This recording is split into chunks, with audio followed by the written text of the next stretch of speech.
One day each of us will close our eyes for the final time. Our hearts will slowly cease to beat, and our last breath will whisper through silent lips as we leave this existence behind. Yet is this truly the end?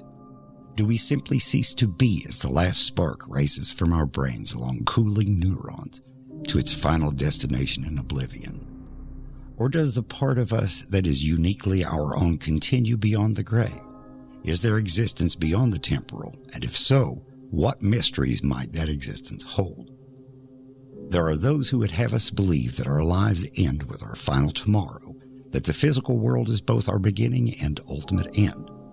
There are also those who reject this explanation, instead contending that the physical world is simply one aspect of an existence which may stretch on through eternity.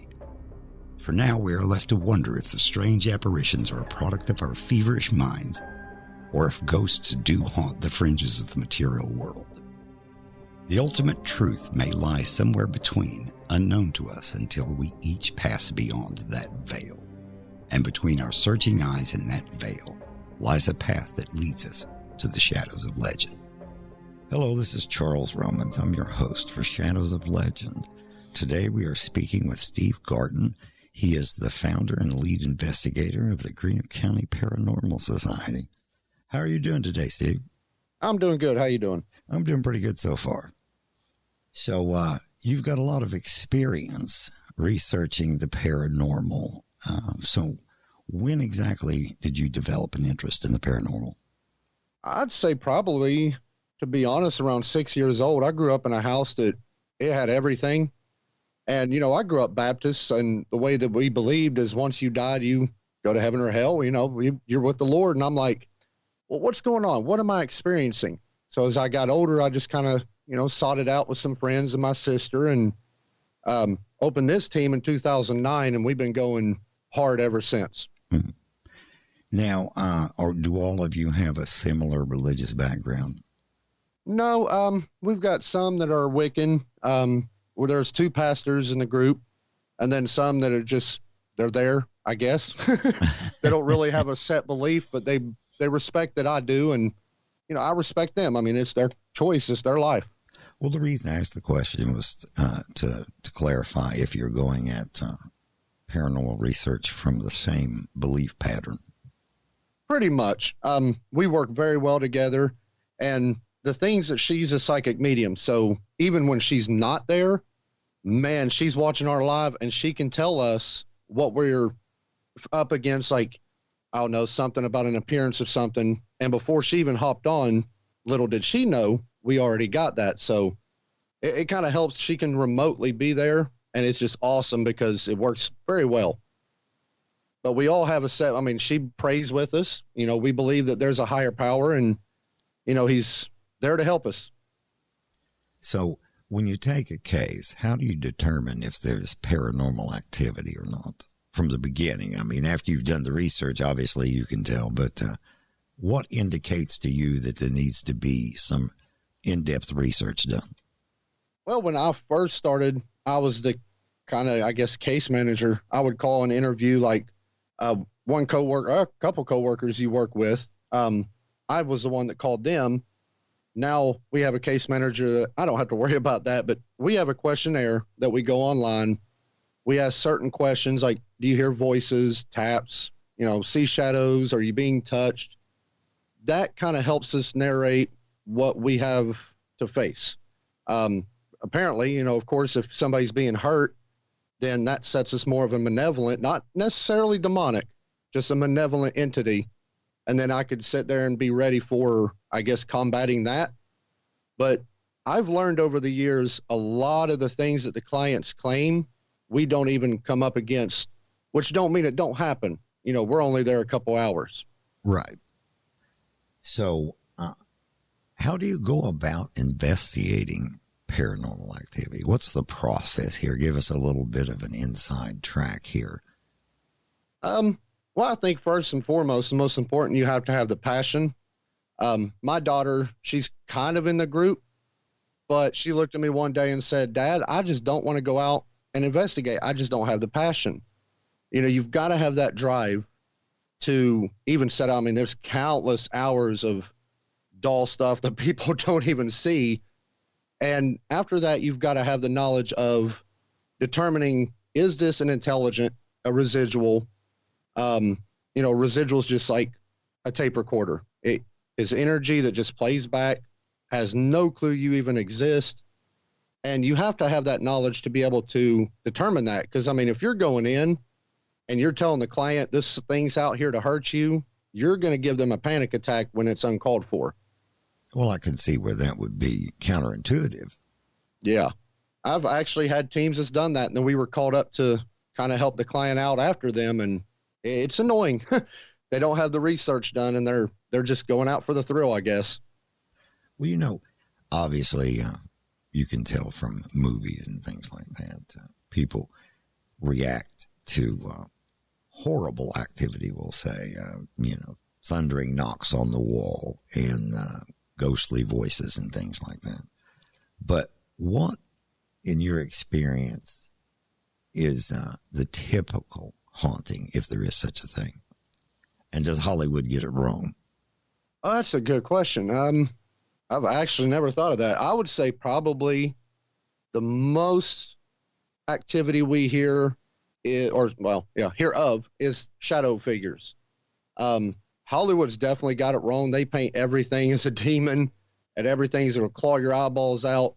It's not always the case. If that was, I would be hurt pretty much every Saturday.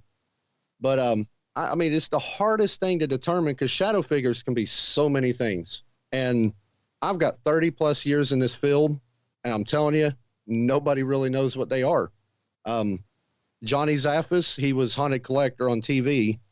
He had told me one time that there is a whole different category when it comes to them because we don't have enough sufficient evidence to say, what these things are. Are they spirits? We have no idea.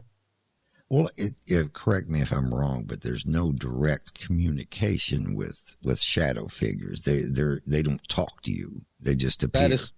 That is correct. Now, I have had like a hand raise, what looked like. I mean, you couldn't really tell besides, I guess, the mass. That's it. We've never had voices coming from them or anything.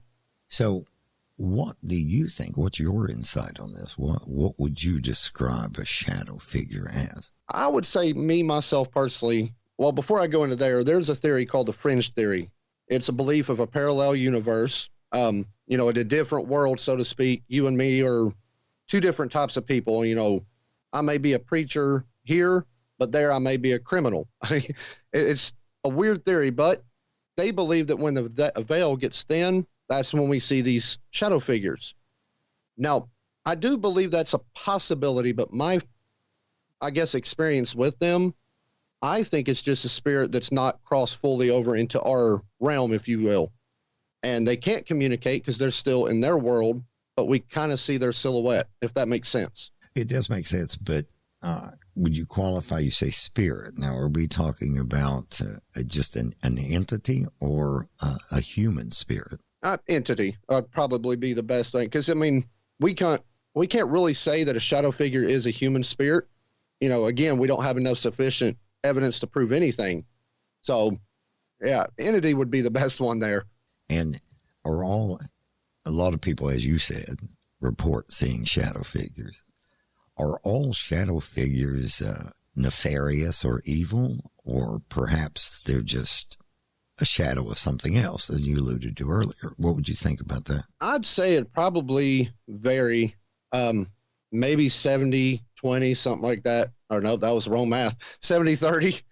My experience with them, I've never been hurt. I've never had any negative interactions. But then you hear the Hat Man and things like that do come with negative, interactions and things. But out of everyone I've ever had, I've never had a negative interaction with them. So what kind of evidence have you been able to gather concerning shadow figures, since we're on this subject? Pretty much the only thing, like audibly, would be a footstep, but that could be a different, anything. It could be the house. It could be a different spirit. It could be in a person in the house. Nothing really. I've never had a door knock. I've never had a door fly open. They just appear, either move or disappear. And on our YouTube, I've actually got a video of I was coming downstairs from the attic. I was by myself. There was a shadow figure captured, and I stopped thinking I did it. But as I'm moving my arms, nothing's happening. So that was pretty interesting, but I had no experience besides hairs on my arms stand up. So, again, from the shadow people on toward the spectrum of human spirits, what other type of entities have you encountered? Oh, boy. Well, of course, your intelligent residual. Those are your most common. I have encountered demonic. They're very rare, but if you're in this long enough, you'll encounter something very, very mean. I've encountered vampiric spirits, which, you know, like a vampire, they suck out blood. These things drain energy. And believe it or not, I have encountered a jinn, which, according to the Quran, which I'm not Muslim, nothing like that, when God created everything, he created us from dust, angels from light, and jinn from smokeless fire. They've got free will. They're good and bad. But when they're bad, my experience, they're worse than demons because they do not listen to a thing we say. They don't care. And they can be pretty nasty. So how would you deal with something like that, to be honest about it? Well, I've only had one case, thank God. And the guy that I guess possessed by it, I guess you can say, I was upstairs and the client saw it with her own eyes. His eyes turned solid white and then shifted solid black. And he started speaking what she said sounded like Arabic. Well, one of my investigators keyed up. I come running. I did everything I know, you know, you're typical in the name of Jesus. That made it matter. And this guy's not that strong. And he took 3 of us and moved us with one arm, which blew my mind. So I guess the only thing that really done it is when I said in the name of the Holy Spirit, he tended to act like he reacted. So I kept repeating it. And after 30 minutes, it was gone. Have you never encountered that again? No, and thank goodness. It's not a good feeling. Like, imagine, if you will, every sense of rage rushing in at the same time you're feeling like you're standing outside in 120-degree weather. That's what I felt right before it come to me, that this is something we've never faced. And it's a very scary feeling, so never want to do it again. Well, it sounds like a miserable experience. Now, was the gentleman involved with this possessed? Is he all right? Did he recover from this? Okay. Well, to be honest, no. He shortly after that left the team. Without going into full detail, he got in trouble with the police. And everybody I know that knows him, he's not been the same person after. I mean, it really messed him up. Well, that's truly unfortunate. I've tried telling him to get counseling, and he won't do it. So now, how do you recognize the difference between the various types of entities that you encounter? Oh, with me, I've got a gift. So I can most of the time walk in and tell if there's a negative energy or something like that. And if I feel it, of course, I go through the house alone, and I bless the home with the client's permission, of course. Okay. But usually it goes by your feelings. And if you're not gifted, well, shoot, to be honest, I have no idea because, you know, I've never been in that position, but I'm an empath and I'm a clairvoyant, and I'm what's called a sensitive in the fact that I can feel shifts in the atmosphere. Okay. So with me personally, I can walk in and tell this is a peaceful spirit. They could be angry because they're trying to talk and nobody's listening. And of course, you're very malevolent types. I can usually tell by getting sick. So you have an instant adverse reaction to a malevolent or an evil spirit, correct? Yes. And there's been times that all I did was step out of a car and I could feel it. So how do you deal with that? Well, that's the blessing of being a pastor. I've been a pastor since 2003, and my faith and in that position gives me some power over them, especially. So, I mean, of course, to save everybody from being hurt, the only people I allow in are those that are, you know, Christians that I know for a fact have made that profession of faith. Mm-hmm. And I'll go in with what's anointing oil. It's just olive oil with frankincense, myrrh, and it's been blessed over. We have to leave a door open, and we'll just kind of go through, and say a prayer over every room. And then once it's done, I kiss the door panel with my hand and shut the door, which pretty much is just symbolic.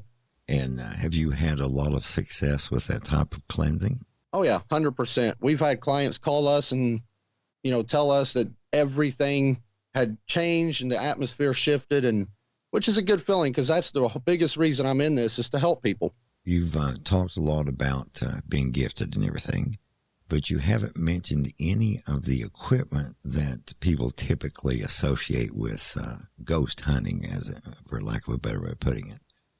Do you use any of this equipment? Yeah. Well, there's some nowadays that we kind of put on the shelf, but every single one you see on TV, we own. In fact, we recently just got a thermal imaging camera, which after all this time, I'm excited.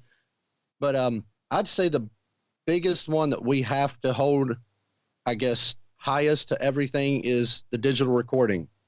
It's easier to get an EVP, which for those who don't know is electronic voice phenomenon, and getting a video of some full body apparition. And some of that stuff works, but you've got to be careful with the EMF detectors because you've got what's called dirty EMF, which is your Wi-Fi. Okay. Your appliances will set them off. Cell phones. The K2, if anybody watches any ghost shows, you know what that is. My opinion, and this ain't to offend anybody who agrees 100% with them, they're pretty much about, I'd say 90% junk. Okay. Because if you come close to them with a cell phone, they're going to go off. So is there a very reliable way of measuring paranormal activity? Yeah. I'd say my favorite one is called a REM pod. Okay. It's REM, pod, POD. Okay. And it's a proximity meter, a EMF meter, and a vibration detector, which pretty much means anything gets near it, it will sound an alarm. And it does not get messed with by anything. Our walkies usually don't set it off, nothing. And every one of the meters I've used, that's the best one to detect any kind of spike or interference. So I'm correct me if I'm wrong, but you're kind of using this REM pod device to alert you when the entities are near so that you can communicate, investigate, or what have you. Yeah, exactly. And at times you can use it as a yes and no question. If they get closer and make it sound like the closer you get, the more buzzing it has. And you can have that as a yes or just a silent tap as a no. So it can be used different things, but it's mainly to get our attention to say something that we don't see is happening. And we got to figure out what, which isn't always paranormal. Now, that's an interesting point to make. If it's not paranormal setting it off, what would it be? It could be, well, like I said, anything. But with the REM pod, thank goodness it's got enough filters that it typically don't get set off by any outside contamination. So, with them, if they go off, there's something definitely near it that you've got to pay attention. I mean, it could be, God forbid, a cockroach. I mean, those being so small, it's that sensitive. And, the best way to do is just make sure nothing blew over toward it or whatever, because we can set it off ourselves. So basically what it's a really sensitive motion detector. Is that what you're saying? Pretty much. Yeah. You just got to be I think it's 4 foot or 5 foot, something like that, close to it. And it'll start kind of buzzing. Okay. So one of the other pieces of equipment that I've seen people use is, and I apologize, I don't know the name of it, but it's the voice modulator where it cycles through the different bands of the radio and it supposedly allows a spirit to speak. What do you think about those? You're talking about the ghost box. I've got mixed feelings, to be honest, because you can have so many things. I mean, it's radio. Nowadays, you can say certain things with the FCC, but, if you're getting full sentence cussed out, that's typically not something on the radio. Typically not. Yeah, and you've got these, I guess the best way to describe for anybody who wants to know if it's legit is just sit down and use your common sense. If you're asking a specific question, if you're, is your name Susie?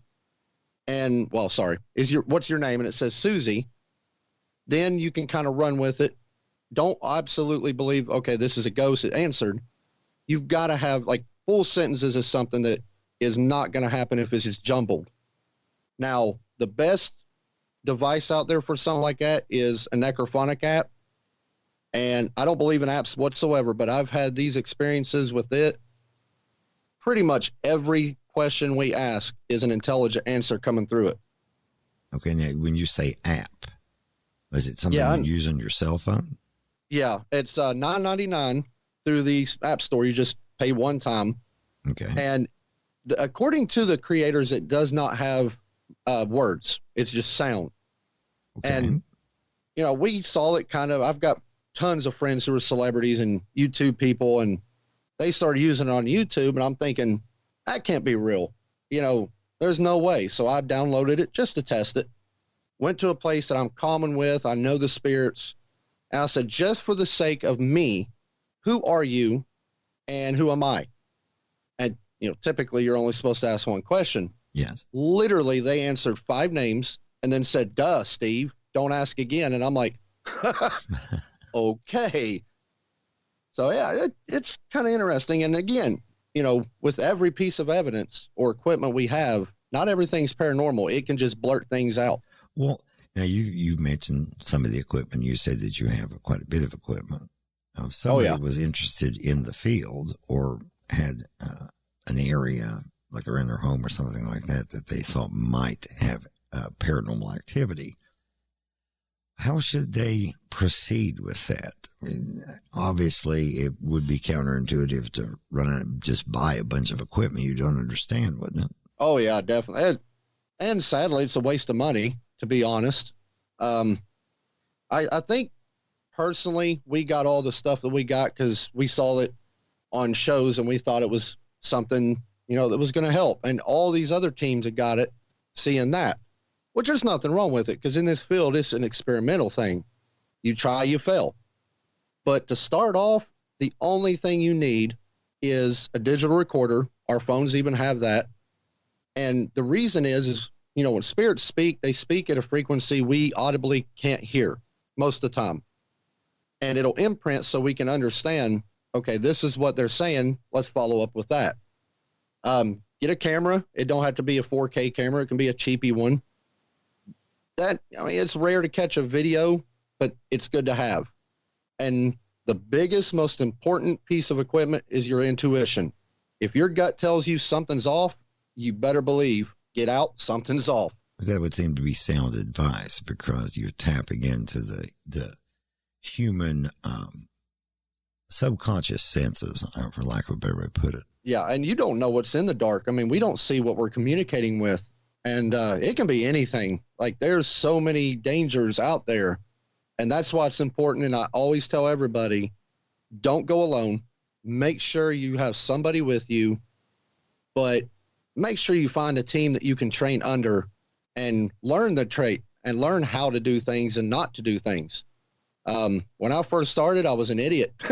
And I got myself in some trouble big time. Mm. Well, fortunately that you've managed to survive that. Oh, yeah. So, apart from the professional investigators and the equipment that we've covered, if a person suspects that their home has paranormal activity, how would you recommend they proceed? Well, first, don't yourself communicate with them. If you don't know what you're doing, you can get in a world of trouble. It can make them angry. Especially do not provoke them. You know, most of the time spirits are attached to the land. To them, that's theirs. Nobody here ever would want somebody come in your home and just start yelling at you. I mean, we'll fight. We'll defend ourselves because this is our family. Yes. We'll get angry. We don't want to stand for it. That's why spirits get mad. And pretty much, you know, you've got to understand that what we see or what we're hearing may not always be something that we think is something paranormal. A lot of things can be explained, but always please try to make sure you just find a team. There's tons of teams that are free, that are out there for the right reasons. And I always tell people, do your research on the teams. And, you know, we're very well known, but people still look us up and they have asked our clients in the past, can these guys be trusted? Don't just have anybody come in your home. And if they tell you to leave, pick another team, because this ain't Taps. We're not on TV. You shouldn't be ran out of your home.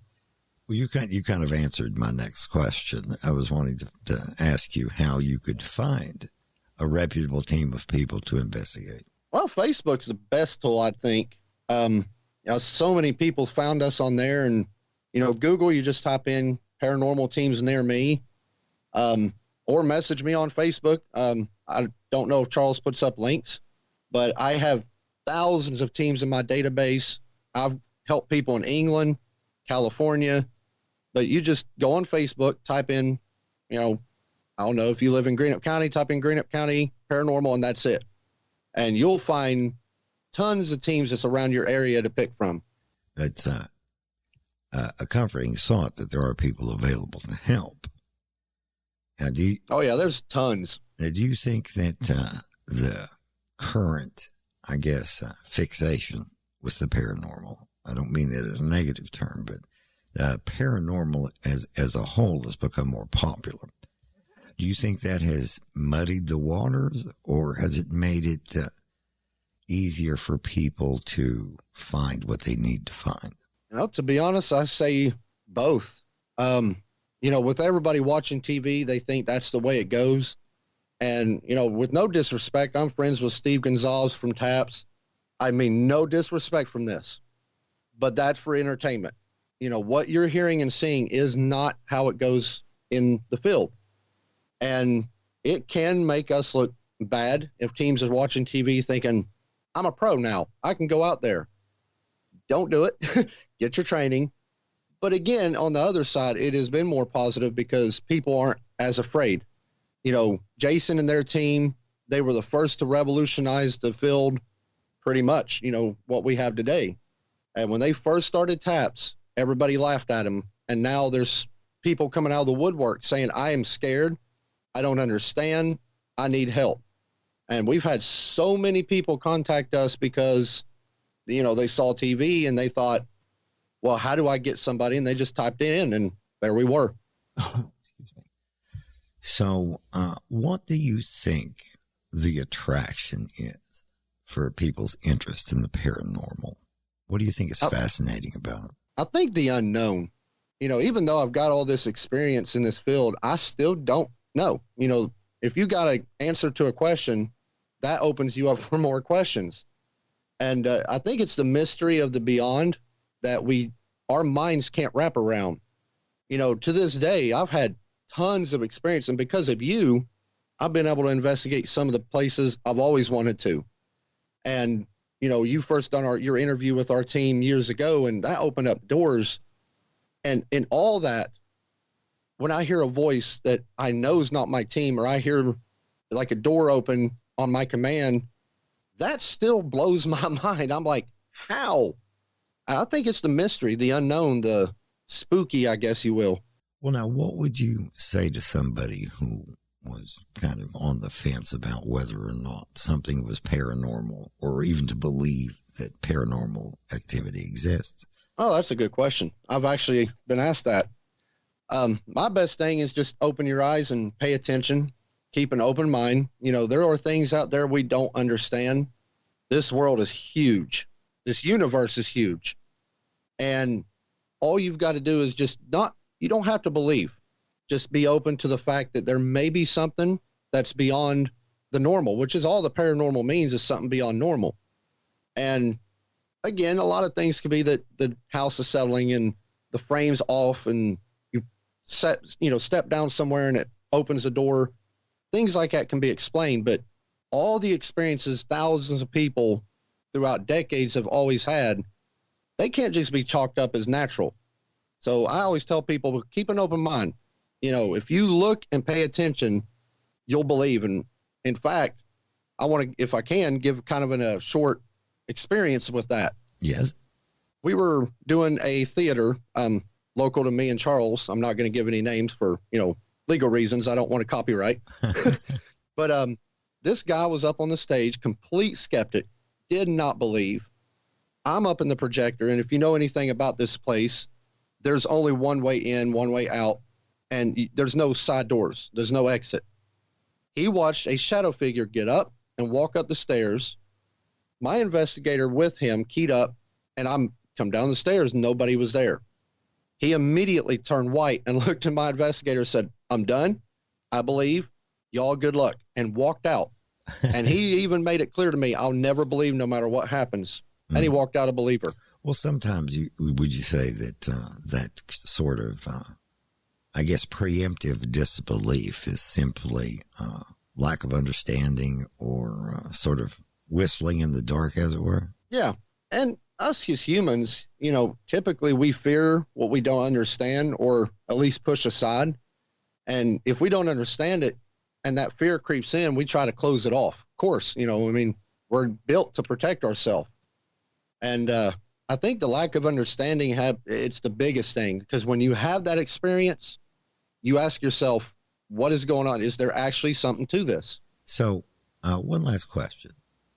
How do you think that researching paranormal all of these years has improved your life? That one would be a 50-50. It's been hard because, we don't charge everything that gas, equipment. We have thousands of dollars of equipment.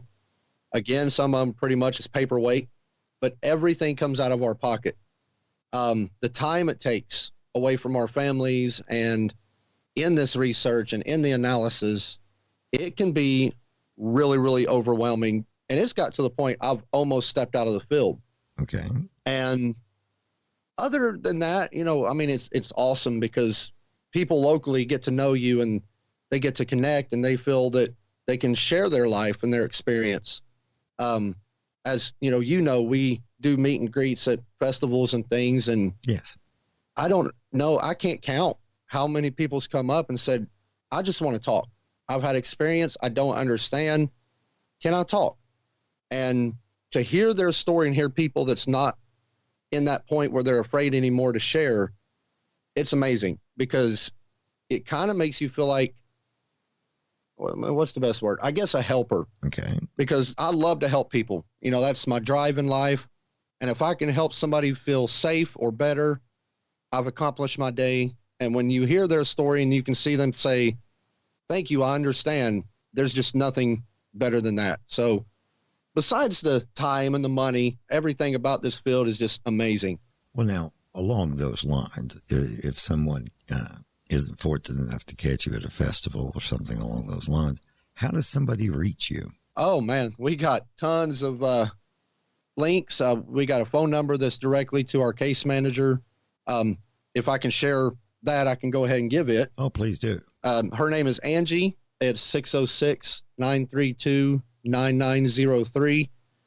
We have tons, like any social media you think of, we've got it.